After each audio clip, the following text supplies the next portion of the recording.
नमस्कार. तुमच्या घराच्या आजूबाजूला धोत्र्याच्या फुलांचं झाड आहे का? किंवा तुम्ही लावण्याचा विचार करताय का? मग हे 40 सेकंद तुम्ही ऐकायलाच हवे. वास्तुशास्त्रानुसार धोत्र्याच्या झाडाजवळ भगवान शिवशंकराचे निवासस्थान असतं असं मानलं जातं.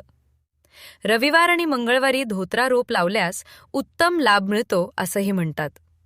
हे रोप घरात लावल्याने तुम्हाला भगवान शिवशंकराचा आशीर्वाद प्राप्त होतो अशी मान्यता आहे.